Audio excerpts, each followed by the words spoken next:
Have the Magic found their new up-and-coming all-star? And has the return of an important and beloved Magic player helped the team fare better as of late? Find out all this and more on this episode of Magic Monthly.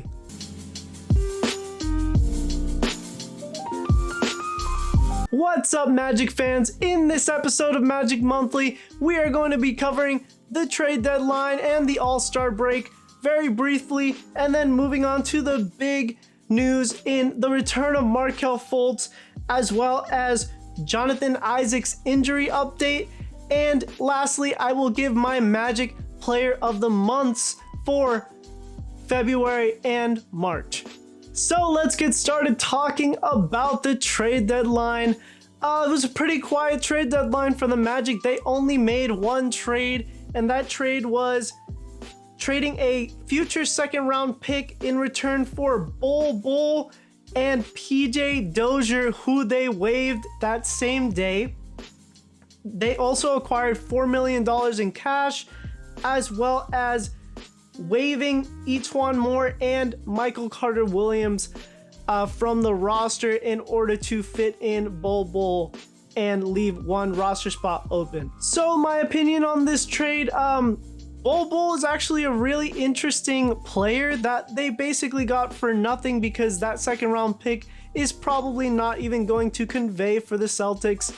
So I think it's actually worth a shot to take, a gamble on a player like Bol, who has immense amount of potential. Maybe he doesn't have the best attitude, but who knows, as he matures, gets the right coach behind him, and I think Jamal could be that coach for him.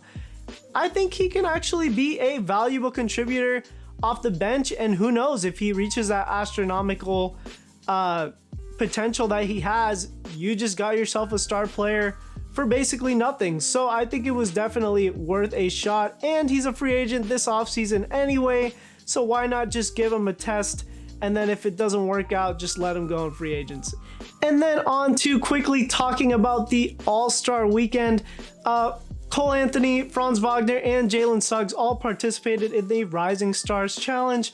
Cole and Jalen were actually on the same team in this format, and they did lose their first game, so they didn't move on in the tournament, but they had some incredible highlight plays, including a off the backboard pass from Jalen Suggs to Cole Anthony for an ferocious slam dunk. It was fantastic to watch. And then Franz actually got all the way to the final of the Rising Stars Challenge and hit the game-winning free throw. So it was really fun to see those three Magic players in that tournament. And then Cole Anthony participated in All-Star Saturday Night in the slam dunk contest and probably had the most memorable dunk of the night. That's not saying much, considering it was really not a great slam dunk contest, probably one of the worst of all time. But Cole Anthony did do a pretty interesting dunk in his Timberlands. Maybe if he didn't take so long tying his shoes, he could have made it past the first round. But nonetheless, at least he participated and repped the Magic. And it should be interesting to see if he would do another dunk contest, if they would even invite him back, or if another one of these young Magic players would consider going into the dunk contest in the coming years. All right, now moving into the bigger news, the return of Markelle Fultz. Wow, this was great to see. This was just what Magic fans needed after a not so great season so far. And Markelle did not disappoint. In these 10 games that he has been back, he has averaged about 9 points, 3 rebounds, and around 5 assists a game in just about 18 minutes per game. He is on a minutes restriction, can't play more than 20 minutes. And he's shooting 45% from the field, about 29% from 3, and 78% from the free throw line. He has actually been a great stabilizer for the Magic, even in these limited minutes. And you can obviously tell that once he's ramped up to full force come next season, that he may be a borderline all-star next year, and probably one of the better point guards and distributors in the league next season. So it should be really fun when he comes back at full force. But it's great that he's just back on the court, because obviously the Magic have been the most injured team in the league for probably the past 2 or 3 seasons now. And it's just good to get these guys back healthy. And on the other side of the injury spectrum, we got an update on Jonathan Isaac. He is going to miss the rest of the season, continuing to rehab. They claim that he just did not have enough time to ramp back up, and it really wasn't worth it bringing him in for the last couple games just to potentially get injured again or something like that. But ironically, he actually injured himself on the day that they announced this.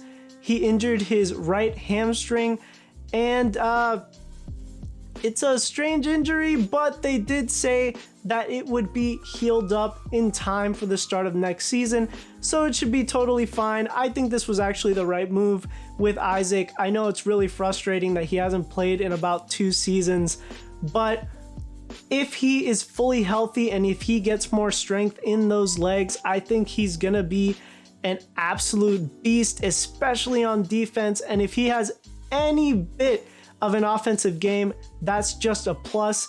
And I think the Magic will be a top 10 defensive team if he is back in the lineup. And finally, on to my Magic Player of the Months for February and March.